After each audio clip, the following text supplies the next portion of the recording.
الحمد للہ رب العالمین والعاقبۃ للمتقین والصلاة والسلام علی سید المرسلین وعلی آلہ واصحابہ اجمعین اما بعد فاعوذ باللہ من الشیطان الرجیم بسم اللہ الرحمن الرحیم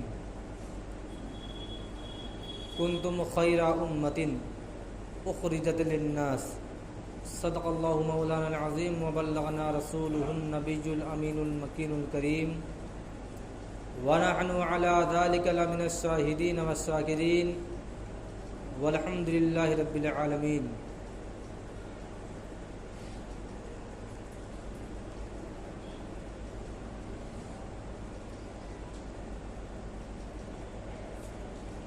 محترم سامعین، آئیے کچھ عرض و معروض سے قبل آقائے نامدار،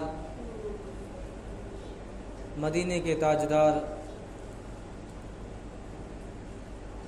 غریبوں کے غمگسار، دونوں عالم کے مالک و مختار،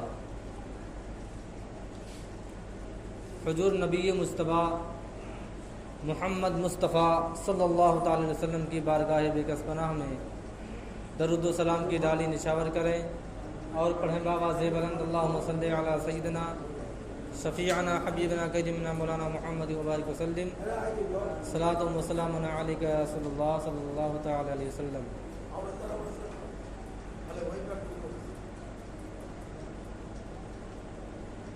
محترم سامعین، ماہ مبارک یہ ماہ ربیع النور ہے۔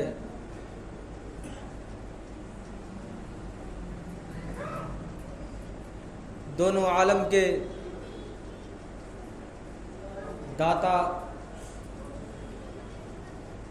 اور ہم سب مسلمانوں کے نبی مصطفیٰ جناب رحمت للعالمین راحت العاشقین حضور تاجدار مدینہ صلی اللہ تعالی علیہ وسلم کی اسی مہینے میں آمد ہوئی۔ جمیل ادریسی کو والد طبیعت نہیں ٹھیک ہے۔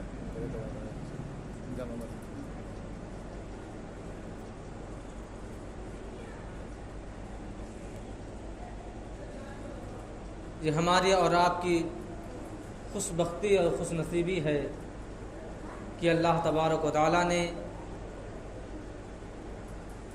1,24,000 کم و بیش 2,24,000 انبیاء کرام میں سے ہم تمامی مسلمانوں کو اپنے آخری نبی کا امتی ہونے کا شرف عطا کیا۔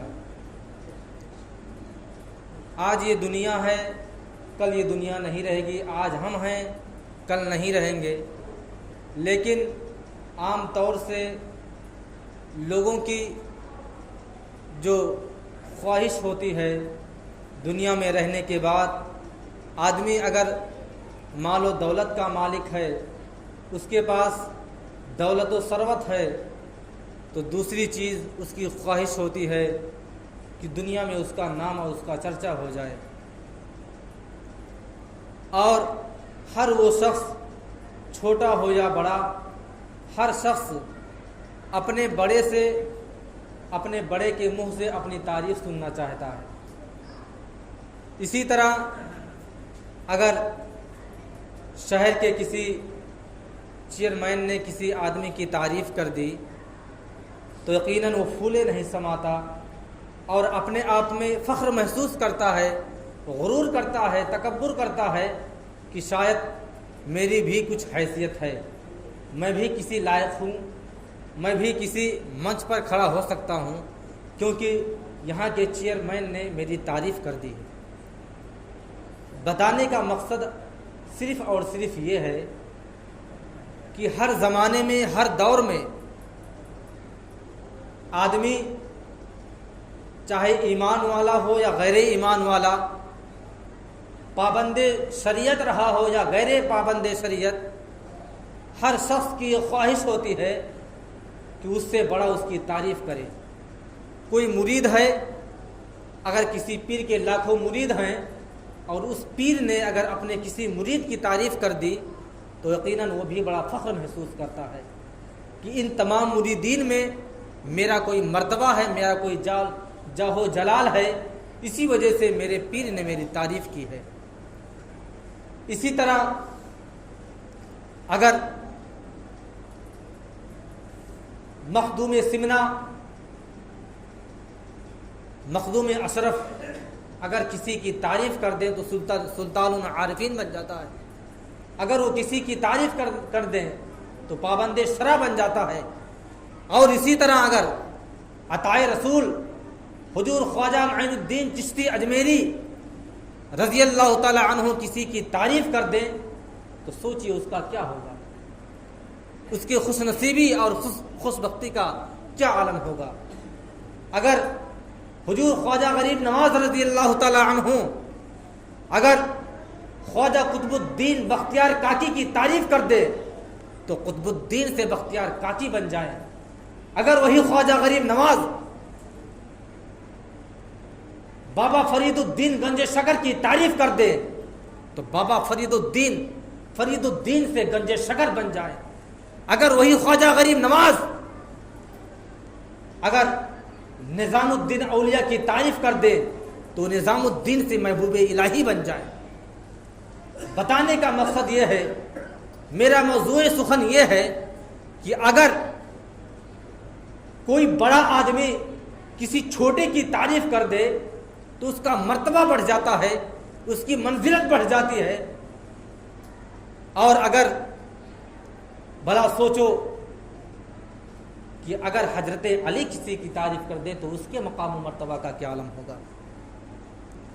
اگر حضرت علی امام حسن کی تعریف کر دے تو ان پر امامت ناز کرے، اگر حضرت علی امام حسین کی تعریف کر دے تو ان پر شہادت ناز کرے۔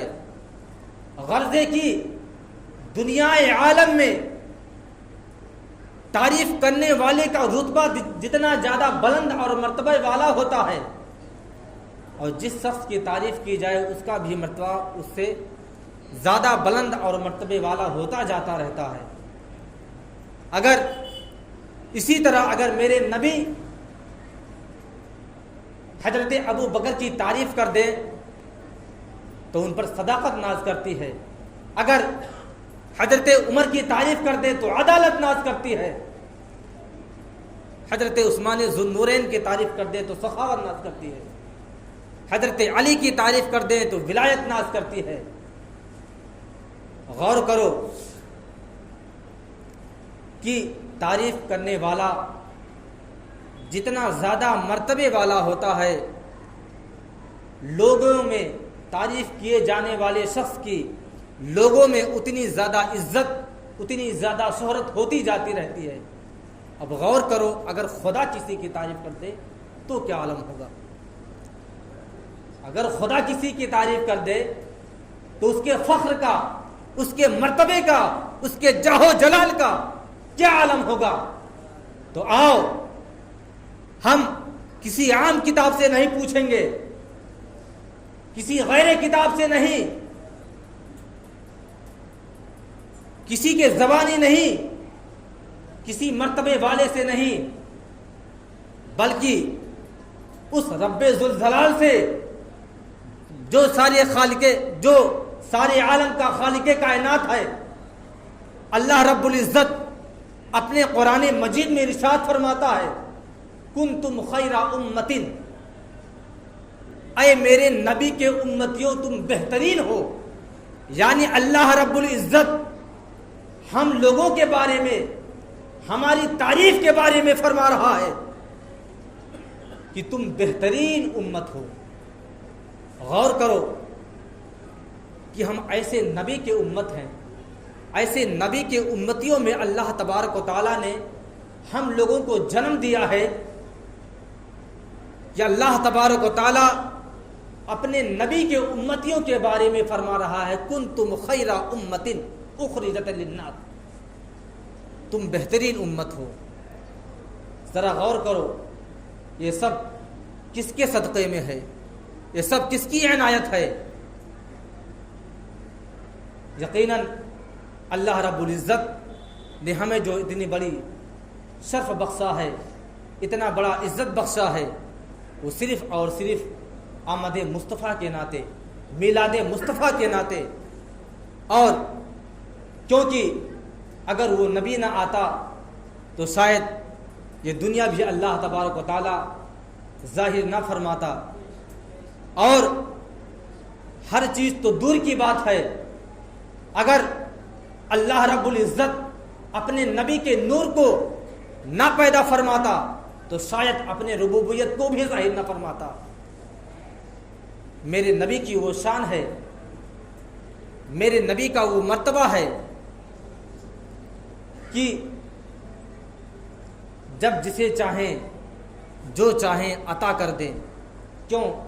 اس وجہ سے کہ ہم تمام انبیاء میں سے، تمام انبیاء کرام میں جو سب سے زیادہ عزت والے تھے، جو سب سے زیادہ اللہ رب العزت کے چہیتے تھے، اس نبی کے امتی ہیں۔ جب سے دنیا قائم ہوئی اس وقت سے لے کر کے آج تک ہر نبی کے زمانے میں، چاہے آدم صفی اللہ رہے ہوں، چاہے حضرت نوح نجی اللہ رہے ہوں، چاہے حضرت صالح نبی اللہ رہے ہوں، چاہے موسیٰ کلیم اللہ رہے ہوں، چاہے عیسیٰ روح اللہ رہے ہوں، چاہے اسماعیل ذبیح اللہ رہے ہوں، یا ابراہیم خلیل اللہ رہے ہوں، جتنے بھی انبیاء کرام آئے، اگر ان نبیوں کے بارے میں، ان نبیوں کے شان میں اگر کسی نے یا انہی کے امتیوں نے اگر ادنا سی توہین کر دی تو اللہ رب العزت کا فوراً عذاب نازل ہو جاتا اور دنیا صفحہ ہستی سے مٹ جاتی تھی، نیست و نابود کر دی جاتی تھی۔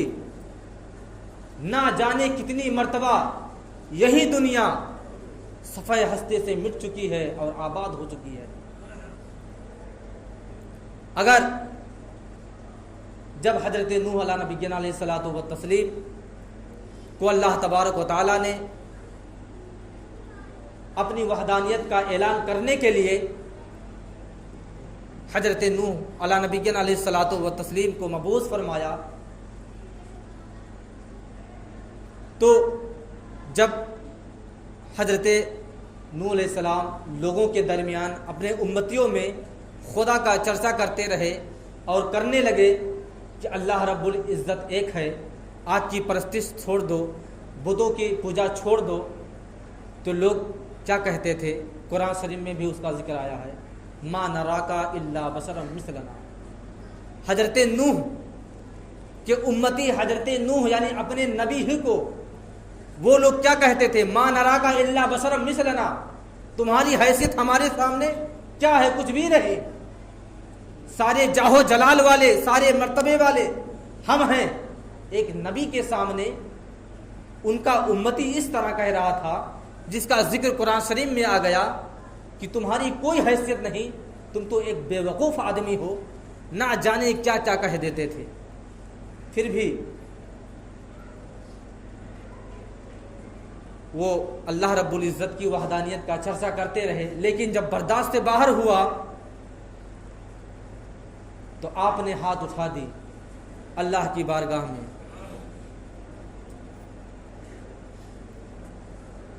اور اللہ رب العزت کی بارگاہ میں فرمایا، عرض کی، عریضہ پیش کیا، ربی لا تذر علی الارض من الکافرین دیارا، اے اللہ رب العزت تمام کافروں کو دنیا ہستی سے مٹا دے، جتنے بھی کافر اس زمین پر آباد ہیں سب کو تو پانی کے اندر ڈبو دے۔ قرآن شریف میں بھی اس کا ذکر آیا ہے، ربی لا تذر علی الارض من الکافرین دیارا، زمین پر ہر بسنے والے کافر کو صفحہ ہستی سے مٹا دے۔ اللہ رب العزت کا عذاب نازل ہو گیا۔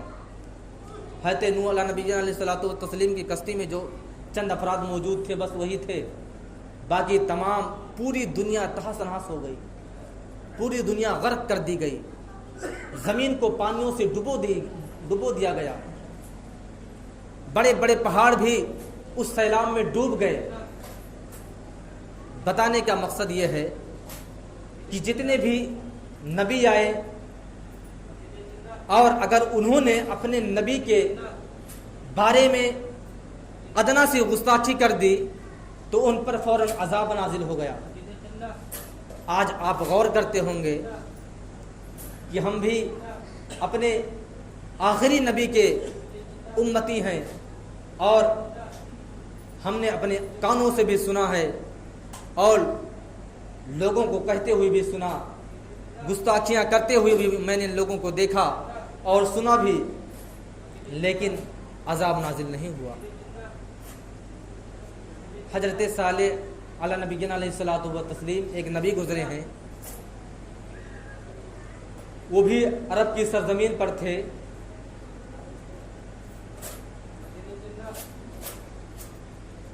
حضرت صالح علی نبینا علیہ الصلوۃ والتسلیم کے امتیوں کو اللہ تبارک و تعالیٰ نے ایسی طاقت و قوت عطا فرمائی تھی اور ایسا ذہین و فطین بنایا تھا کہ بڑے بڑے پہاڑوں کے اندر ان کے امتی گھر بنا لیا کرتے تھے۔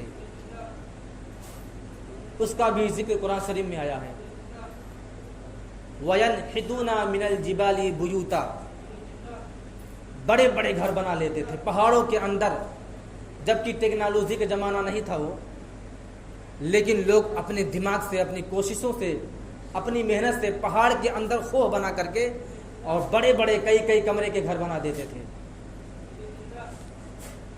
جب اپنی قوم کے لیے حضرت صالح علیہ السلام نے کنویں کے انتظام کیا، کنویں کا پانی پینے کے لیے، تو 2 کنویں کا انتظام کیا۔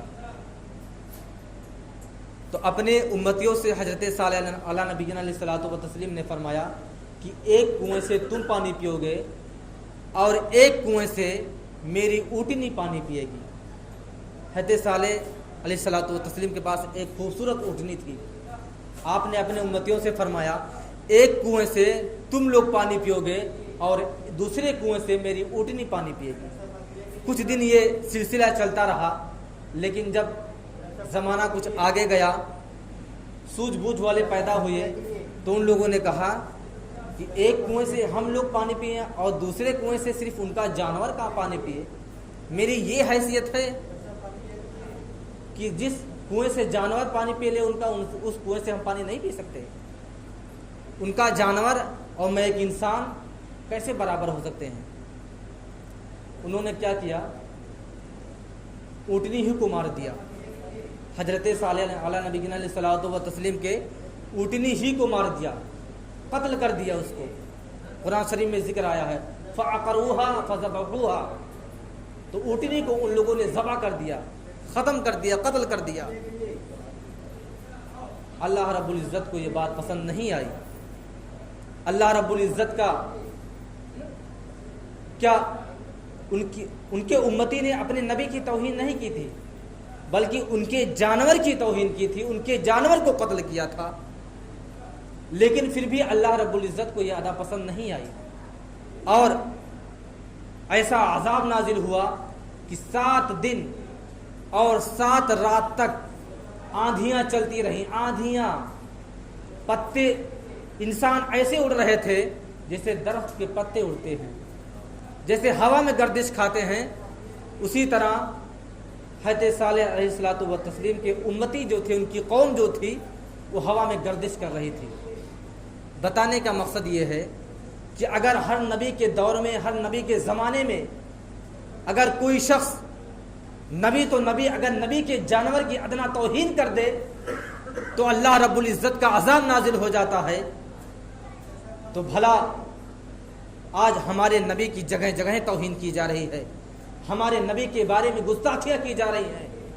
ہمارے نبی کو آج نہیں، آج سے 1400 سال پہلے جب میرے نبی نے سفر طائف کا ارادہ کیا تھا اور طائف کی سرزمین پر جب اللہ رب العزت کی وحدانیت کا اعلان کرنے کے لیے گئے تھے تو لوگوں نے میرے نبی کو اتنا پتھر مارا تھا کہ آپ کے پیشانی سے اتنا خون بہا تھا کہ آپ کا نالے نے مبارک خون سے بھر گیا تھا۔ یہی نہیں بلکہ میرے نبی تو رحمت للعالمین بن کر آئے تھے، لیکن اس دستے رحمت میں بھی تلوار تھما دیا گیا۔ جنگ بدر بھی آ گیا, جنگ احد بھی آ گیا, احد کی سرزمین پر میرے نبی کے دندانے مبارک کو شہید کیا گیا, پھر بھی کوئی عذاب نازل نہیں ہوا. کیوں؟ اس کا ماجرا جانتے ہو, اس کی وجہ جانتے ہو. آج بھی نہ جانے کتنے لوگ میرے نبی کی آڑ میں, میرے نبی کی شان میں گستاخیاں کرتے ہیں, بے ادبیاں بکتے ہیں, نہ جانے کیسی کیسی توہین کرتے ہیں, لیکن عذاب نازل نہیں ہوتا. کیوں؟ اس کا بھی ذکر قرآن شریف میں ہے. عذاب کیوں نہیں نازل ہوتا؟ اس کا بھی ذکر قرآن شریف میں ہے. ما کان اللہ لیعذبہم وما کان فیہم. اور اللہ رب العزت ارشاد فرماتا ہے کہ جس زمانے میں جس نبی کی قوم پر میرا عذاب نازل ہوا تو سب سے پہلے میرا حکم یہ ہوتا تھا کہ اے میرے محبوب, اس دھرتی کو چھوڑ دو جس پر میرا عذاب جا رہا ہے, اس شہر کو چھوڑ دو جس پر میرا عذاب نازل ہونے والا ہے. لیکن ما کان اللہ لیعذبہم فی بیوتہم وما کان فیہم, یعنی اس امتی پر عذاب کیسے نازل ہو جب تمہارے بیچ میں میرا نبی موجود ہے. جب تمہارے بیچ میں میرا نبی موجود ہے, اس زمانے میں جو نبیوں کی امتیوں پر آتا تھا تو سب سے پہلے اللہ کا حکم آ جاتا تھا, اے میرے محبوب بندے اپنے اس شہر کو چھوڑ دے, میرا عذاب نازل ہونے والا ہے. لیکن ہم تمامی امتی کے صدقے میں نہ جانے کتنے کفار مشرکین پل رہے ہیں جن پر اللہ کا عذاب نازل نہیں ہو رہا ہے, کیونکہ اللہ رب العزت کا اعلان ہے ما کان اللہ لیعذبہم. تم پر عذاب کیسے آئے جب میرا محبوب مدینے کی سرزمین پر آرام فرما ہے؟ تم پر عذاب کیسے آئے؟ ہاں, عذاب اس وقت آئے گا جب اللہ رب العزت اپنے ہاتھوں سے اپنے محبوب کو گنبد خضرا سمیت آسمان کی طرف اٹھا لے گا. تب حضرت اسرافیل سے کہے گا اب سور پھونکو, اب قیامت آئے گی, اب عذاب نہیں, اب قیامت آئے گی. بتانے کا مقصد یہ ہے کہ اللہ رب العزت نے ہم تمامی حضرات کو جو کچھ بھی عطا کیا, جو کچھ بھی بخشا, ہم جو زندگی جی رہے ہیں, جو آرام سے بسر کر رہے ہیں, سب تمام میرے نبی کی شان اور ان کی آمد کا ذریعہ ہے.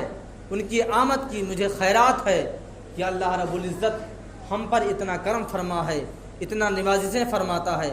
اللہ رب العزت کی بارگاہ میں دعا ہے کہ اللہ رب العزت ہم تمامی مسلمانوں کو اپنے مصطفیٰ کے نقش قدم پر چلنے کی توفیق و رفیق عطا فرمائے.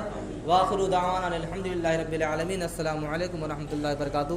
ایک اعلان ہے, جمیل احمد کی اہلیہ کی طبیعت ناساز ہے, آپ تمامی حضرات ان کے لیے دعا کریں. اور ایک حضرات جو بیمار ہیں وہ شاید کچھ چندے کے لیے آئے ہیں, آپ تمامی حضرات ان کی بھی امداد فرمائیں.